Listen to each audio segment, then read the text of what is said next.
Hi everyone, I'm Madeline Gardner, the PR and External Comms Manager at Jazz Lincoln Center. Thank you for coming back and joining us for another Wednesdays with Wynton. Wynton will be joining us in just a moment to go live and chat with you, answer some questions, and just hang out with everyone online. Before Wynton joins us in just about a minute, I want to remind everyone to go ahead and start asking your questions in the comments, and I'll try to get to as many as possible. And I also want to remind you that we have a ton of really great online programming coming up. Weekly, we have master classes, educational classes, live events, Q&As. You can check out everything on jazz.org. And more, and also on Wednesdays, every Wednesday we release a concert from the Jazz Lincoln Center Vault. Today we released Who is Joe Williams with the Jazz Lincoln Center Orchestra. You can view that entire concert on Jazz Lincoln Center's YouTube page. So, without further ado, I'm going to invite Wynton to join us here.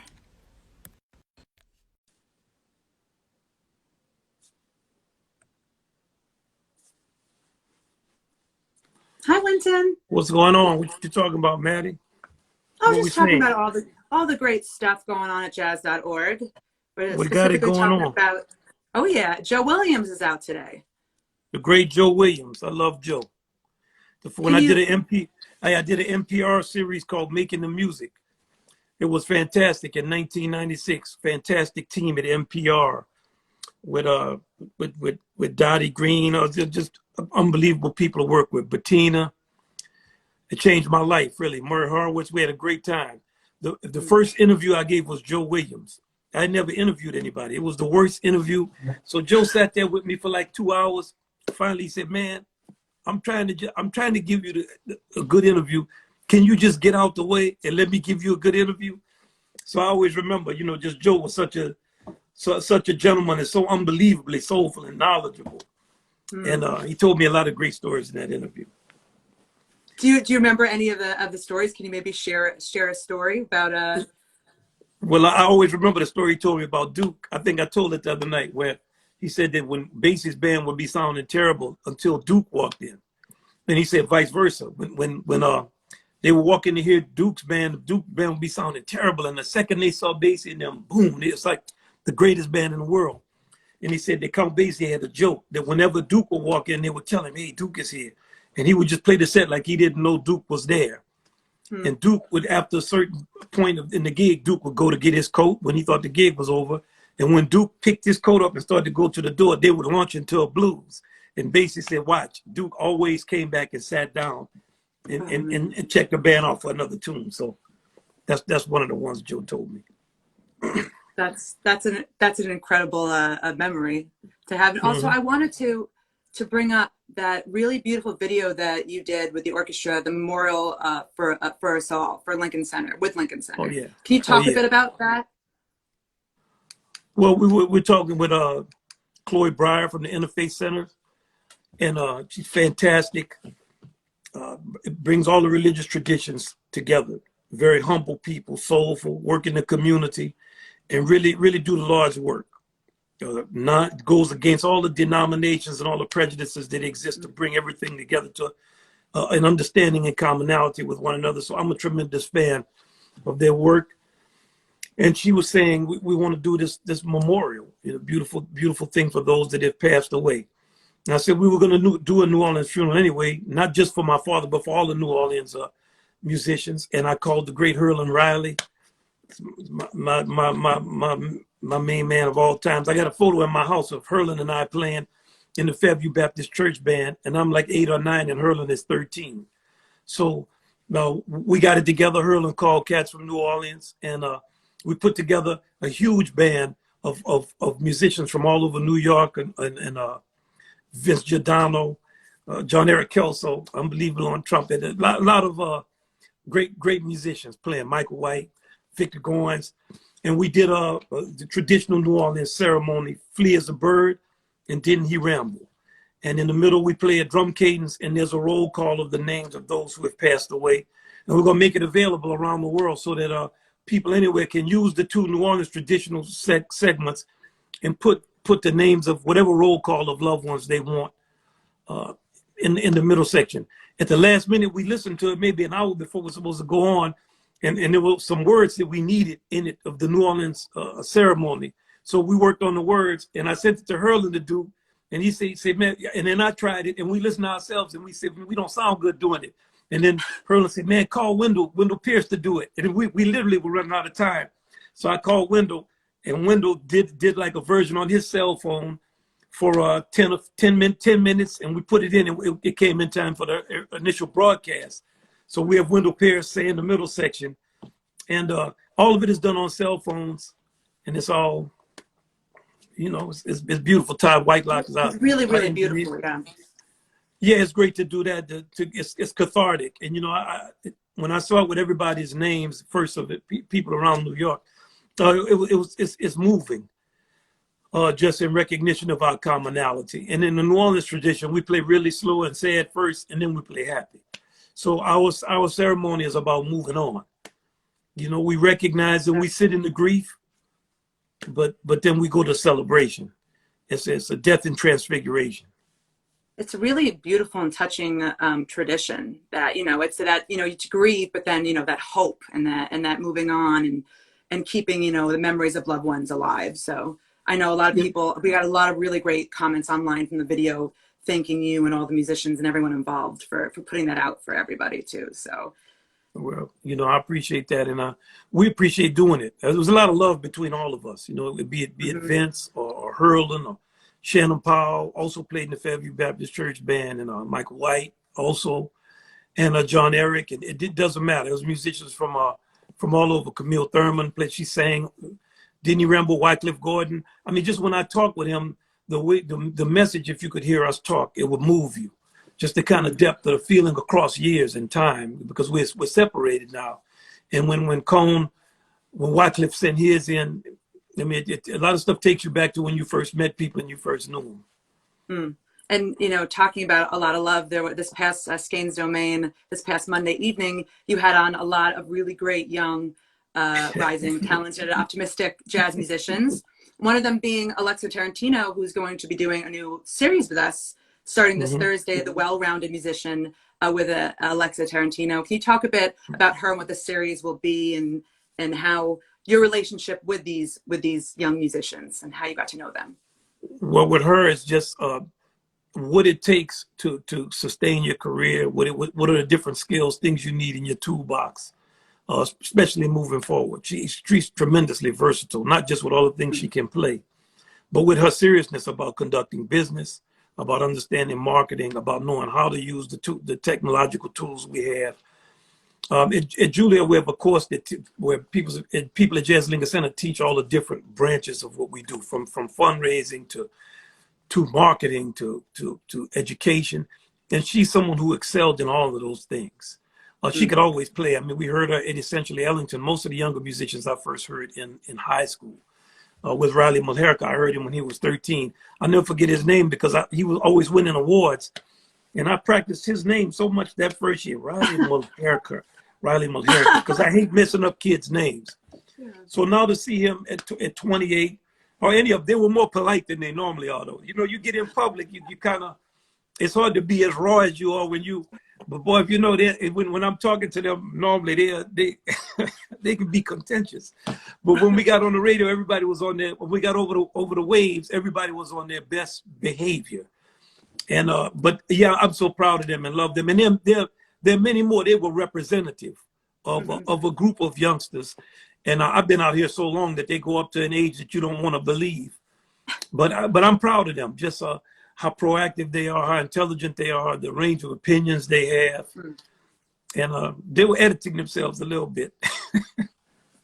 Well, it's, they're so well spoken though. I mean, when I joined early too, and they're all just waiting there, ready to present whatever it is they don't be fooled by all of that. Don't be fooled by it. They have a lot of fire, and I love it. I love for them to be free. I tell them, don't have any dogma, or you believe something I don't believe, good. Believe it more. I always tell them a joke about Jonathan Baptiste. Of course, John is like a little brother. He's from Kenner, the same place. I'm from Lincoln Manor. And I hate that the Vodafone or whatever it is that he plays. I literally, when I hear that little instrument, so I told him one time, hey man, I can't stand that Vodafone that you play. Every time I see him, he makes sure to pull that Vodafone out and start playing it. So you got to have that. You got to do your thing. You have your time. And with somebody like Alexa, just how intelligent she is and the depth of her. It's not just her intelligence; it's the application of intelligence.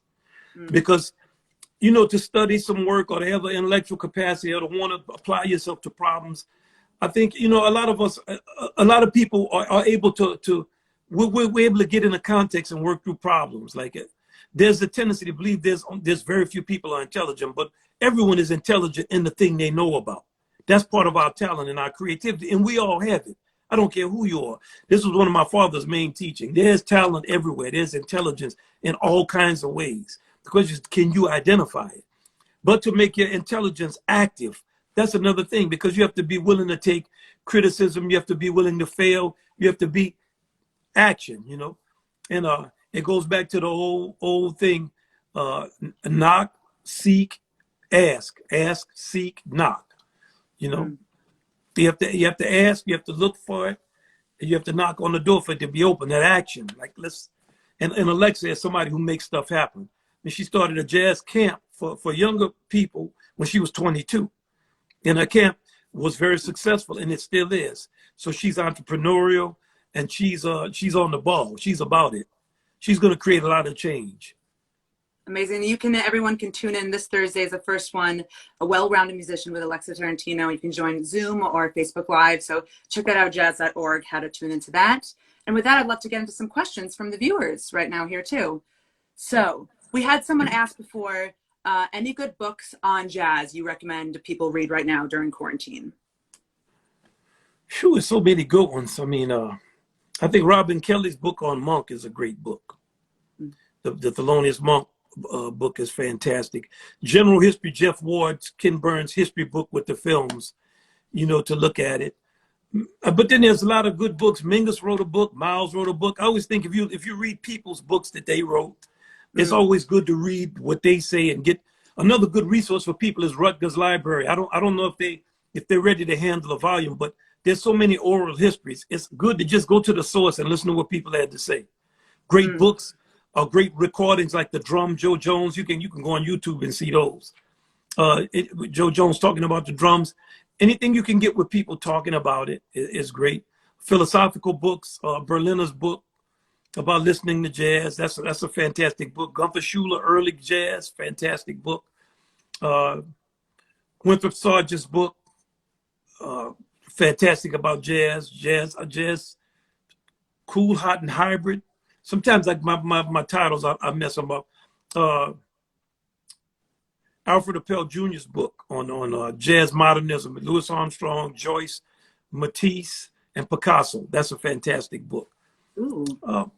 That's just a sampling. I know I missed a lot of good ones. I mean, but I think that's a great advice. Try to read books from those musicians too. What they have to say and their experience, their backgrounds. Yeah, it's important. And you can feel their philosophy, and you can learn how to separate kind of the fantasy from the fact, and go to the philosophical things that they say. Because I found the jazz musicians, Dizzy Gillespie to be and not to bop. Like that's a titan. Duke Ellington, music is my mistress. That's another one. There's so many good ones. I'm forgetting some major ones that I really want to. In the jazz tradition, Martin Williams. Bunny Berrigan, which is one really great one that I read.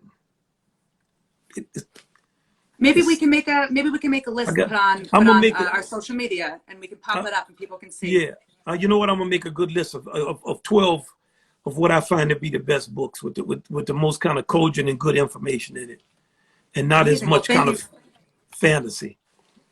Thank you to who asked that question. Now you'll be able to get Wynton's top 12. So be on the lookout for that. That'll be coming out soon. We have also another question. You played with so many people in your lifetime. What life lessons are coming back to you in this moment from people like Art Blakey and others you toured with or played with? I mean, so many, because I was always kind of the youngest person around the oldest, and I always loved them, and I was always paying attention to them. And I could give you a couple of stories. One is I think John Lewis. John Lewis was always he always was very philosophical. He he had a way he believed. He didn't believe in any type of he had a lot of integrity. He didn't believe in going with the crowd. One night we drove out to New Jersey to play something for Dizzy.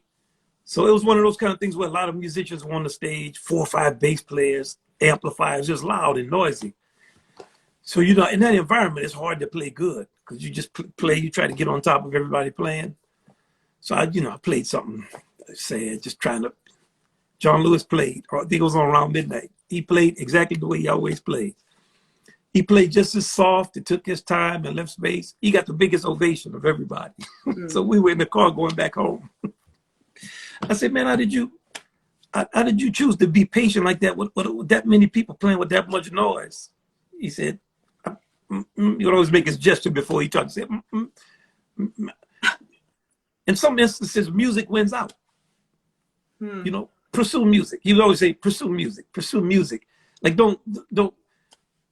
It's like kind of what my daddy would say, it's not the circus. That's what he said. Pursue music. And he said, so the one thing I believe, his fundamental belief in music and in people's ability to hear music, he believed that if he played clearly enough, you would hear him. So I think about him. I think about Sarah Vaughan, just with the amount of knowledge she had. The time I was trying to show off and play a song for her I couldn't play, she sat down to the piano, just played it. Tonight I should sleep with a smile on my face. Somebody actually just emailed me a recording of it. I'm gonna get back to you and thank you. And she told me, if you want to learn something, go to the source. As a matter of fact, I just demonstrated what she taught me because I told y'all, go to Rutgers and listen to the actual musicians speak. She said, don't learn these songs out of books. You know, even though there was no book with that song in it, but still at some point, go to the recording and learn these things off the recording and learn. Train your ears and get your stuff together. So I think about that. I think also about Elvin Jones was really my man, you know. Wycliffe Gordon, when I called him the other night, we were talking about one night we went to Elvin's house. This was 20-something years ago, maybe. And it was in the dead of winter. It was snowing. It was freezing. And we had spent the night, we would leave Elvin's house at like 2 and 3 in the morning. So you get there like 8, 9, 10, you just hang with him, 2, 3. So we left and it was freezing. And we had such a night of imbibing some light spiritual substances with him.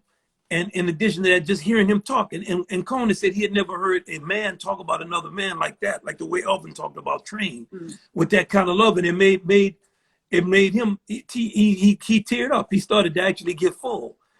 And because it was something spiritual to hear Elvin talk about Train that way. If you get him at home late. And of course, I've been to Elvin's house many times, so I was used to hearing it. But to see Cone's reaction to it moved me. So now this, at the distance of 20, 25 years, we're talking about how we walked for maybe 40 blocks in the freezing cold. And we didn't even feel it. We was just talking about Elvin, man, what Elvin told us and what it was like to be with Elvin. And we recounted that just now. We were laughing about it. So just the type of inspiration he provided for us in recounting his seriousness being with Train and what it felt like.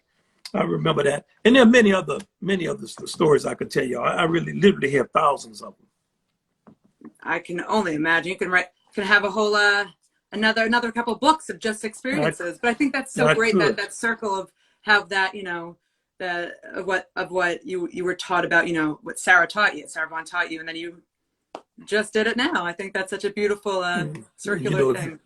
And if you could have heard her play, whew. That's it. I mean, I knew she played piano, but I didn't quite understand. You know, something about playing gives you. So another thing that I try to tell Alexa and everybody, Riley, and I don't want to call them my students because it's not really like they're my students. I mean, it's a cycle that we all have. We're students and we're teachers and we're colleagues at the same time. I try to tell them that your playing is the bottom line on stuff. Like philosophical, okay, we can talk, but talking is not the same as playing. So never abandon the just heat and fire and passion of your playing. That is your identity. With Riley, that's what I made about Riley Mulherka. I love that every time I hear him play, he's figured something else out to play. And never give up on your playing. Never give up on developing. And when you get that opportunity to play, it's something Sweet Edison taught me. I was warming up playing like a million notes. And he used to call me baby boy. He said, damn baby boy, you just played more notes than I played in my entire damn career. And what that meant was, you played more notes than I played in my whole career, and you wasn't playing. You know, that's what it meant.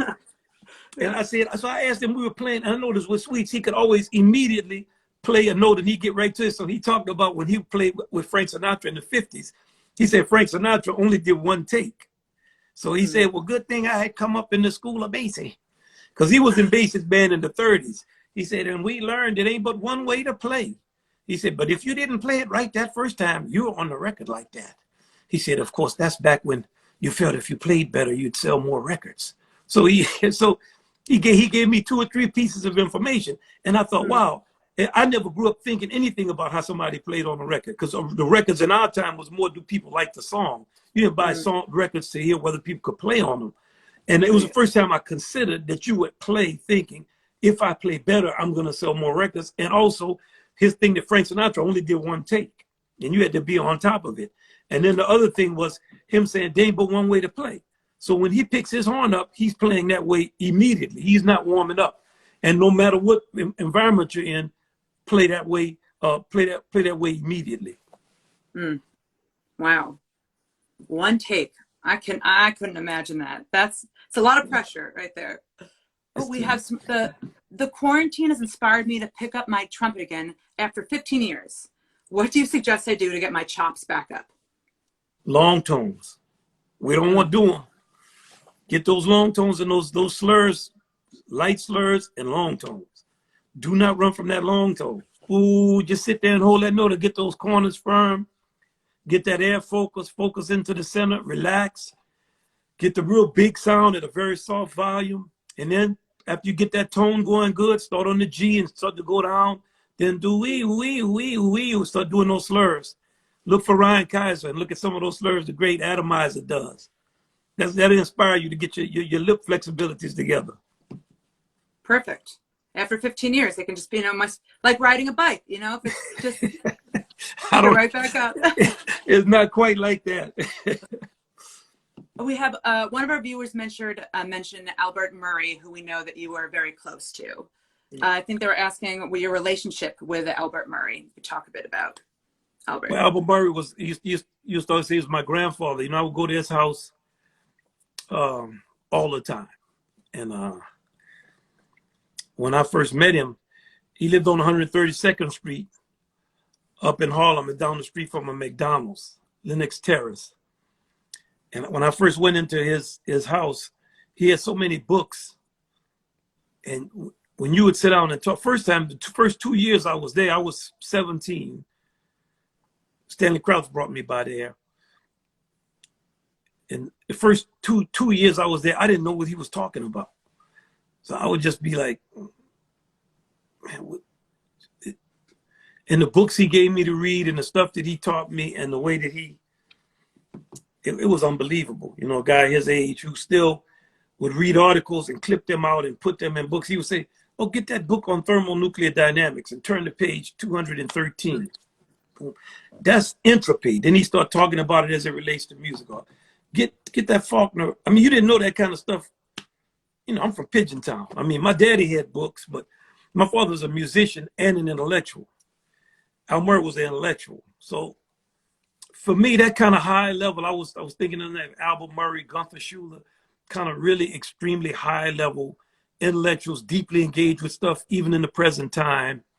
Go out, hear people play, check out stuff, always study. You could open a book of Al Murray. He'd have newspaper clippings from the 1940s up to the 1980s, where he had followed one subject for 40 years. I miss him a lot. And in the end, we started to argue a lot. And that's a part of it. We started arguing, but we had a lot of kind of fundamental beliefs that were not the same. But for what he taught me and for just anything, William Butler Yeats' poems, Shakespeare plays, scientific research, the combination of science and music, art, the need for literature, constant education, how to analyze systems. I could just go on and on of the things he had thought about. And what you're reading when you read Invisible Man, with anything about Duke Ellington, or the artistic process, levels of folk art, whether you agreed or not, it's just the depth of his thought and the engagement, intellectual engagement over that long period of time. So yeah, I was very, very close with Al. Very. I would go to holidays, his wife, Moselle, Michelle, his daughter, I was like my family, Moselle always unbelievably kind, and just how she would just look out for me. You know, every Christmas it'd be a fruitcake. If I didn't get my fruitcake, I start kind of dropping hints on her, you know. And she'd be like, when they had met in Tuskegee in the 30s. So, you know, for me, even that whole generation to have a glimpse into a window of a generation, because I'm all Southern. I didn't really know my grandfather's side that well, and my mother didn't know her father. So my grandfather on my father's side, I didn't really know him that well. And my grandfather on my mother's side, I did not know at all. And it's unusual to be that close in the case of a person of that generation that's not in your family. And I learned so much from him and from Ralph Ellison, and have that opportunity to see their relationship. And yeah, it was a blessing that continues to bear fruit for me. I think about him all the time. Oh, that's beautiful. Thank you for sharing that, everyone. A lot of comments saying thank you for sharing that beautiful story and memory with us. And he would cuss you out and cut you down now. He wasn't a cheerleader. I'm glad I grew up in a jazz tradition, so I'm not looking to be back patted. You know, even my father and all of them. That's not they're not gentle. Al Murray was not gentle. he had a lot of point blank questions he would ask you. Well, you know, sometimes it's good to have those cheerleaders that might not be so gentle, but they'll push you in the direction they know that they can see you going into. Yeah. He was very he taught me a lot. Because when I first met him, I was against knowing the history of the music. I was just like any kid like my age who was a victim of just the propaganda and the stuff you believe about being young. And it's like they stamp us out. And he would always be just looking at me. And I remember he said, man, you got a lot of spirit and you're willing. But if stuff relies on you, we're gonna all die because you don't know anything. You know what you know. You know about your time, what you think, your prejudices, your ignorances, your intelligence, but if you're a guy who plays jazz and you have no idea what Count Basie sounded like in the 1930s, I don't need you to represent this because you don't know what this is. And I was also willing to defend being ignorant because I came mainly from a neighborhood experience. I mean, because my daddy he was just a jazz musician struggling with all of us. So kind of I had access to the information, but I was resistant to it. So I was around it enough to know what it was, but because our way was so much more successful, like our funk band, our things, we always had people at it. We made more money than my father and them made. We were in demand. I mean, it was just like old people in a room with 4 or 5 people. So my value system was a certain. I looked at them like, man, these guys, they believe in this, but nobody wants to hear that. So to have a chance to really be under him, and he changed my views about a lot of things I believed. It's like, and he didn't change it through browbeating me, and it took years. Maybe I'd say it took 10 to 12 years for me to just being around his thought. It wasn't until I was 30 I started to really understand some of what he was telling me, because you had to read and study. And I'm looking now at books that he gave me, Time Life series. He liked these anthologies, He would say, go get this Time Life series. Or he'd give me big series and say, you got to have an overview, go from macro to micro. That was always his thing. If you don't have a macro view, you don't know what to do with the micro view. So, you don't know where you are spinning on the globe. You don't know what time you're. You can't tell me what year we're in. So he was something. That's great advice. It's so much. We have time for about one more question. I saw maybe we can fit in 2, but I saw one specific question. How are you finding inspiration to compose and to write right now? So a lot of people saying, it's trouble. They're sitting, in their house, not finding that inspiration, maybe from a daily, being around people and such. I mean, we're working to try to survive. My job at this point is not. I'm not writing music really. I'm trying to figure out how we're going to keep our institution going, as we all are. So I have plenty of inspiration for it just by the way my colleagues are working. And I'm glad to be on Instagram, whatever public forum, to say I love the people I work with. And it's a blessing for me to work with, because people are fantastic, but in the everyday of work, you don't get a chance to struggle this way with them. And I thank the Lord for that. With the orchestra, I knew, of course, we play every night, and we've been playing. I know about them. And we know our bond is established over decades. And even with our younger members, we've known since they were 13 or 12 or 14. So we have a baseline. And even with musicians that don't play with us, like somebody like Christian McBride, or I knew him since he was 16 or 14. So the kind of love I have for him, and it even goes across genres. When if it's a person you might think that I'm at odds with, like somebody might think Marcus Miller and I. Marcus Miller, I always loved him with a certain intensity from when we first met at 17 or 18. A style of music or whatever we supposedly represent does not change that. Or Robert Glasper or Jason Moran or any musicians I've known, Roy Hargrove, since they were kids, it's always the same feeling. Peter Martin, the list goes on and on. But with members of our staff, that we're not on a bandstand every night.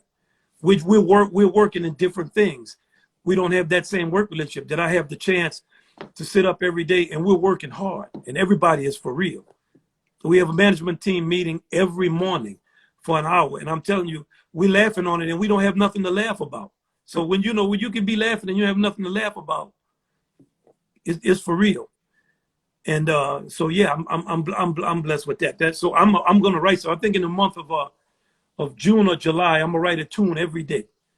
That's gonna be my thing. I'm gonna write a song, and maybe I'll auction my songs or do something so that we can keep our doors open. That's amazing. But we're trying to stay open, and we're trying to survive and help other musicians to survive.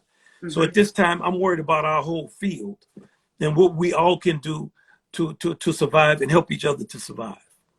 And with that, before we go and I'll let you wrap it up too. First of all, I want to say thank you so much to everyone for tuning in again, and all the love down in the comments. Everyone from Brazil, from all over the world right now saying hello and sending lots of love and from Miami, from everywhere. Yes, indeed. Brazil. Yeah. Caipirinha. And thank you all so much. That's some feijoada. That's New Orleans, Brazil. Come on, feijoada, red beans and rice. We together with that. The Red Bean Coalition. Thank you everyone so much for tuning in. Thank you for your time and your support. Once again, just check out jazz.org for all of our weekly programming. We have Zooms, education classes, master classes, resources for you to use. If you're an educator right now trying to figure out what to do with your students, we're here to help in any way that we possibly can. So Wynton, once again, thank you so much for your time, and any last words to the folks here. No, Maddie, it's good to see you. Good to see you too. We're still out here. It's a great pleasure to serve. Let me know I talked a lot this week. Next week I'm gonna be much shorter with my answers and stuff. Okay. Your answers were amazing. Never. Come on now. All right. Hey, much love to y'all. Thank you. Bye, Wynton. Right. See you soon. Till we meet again. Bye. All right.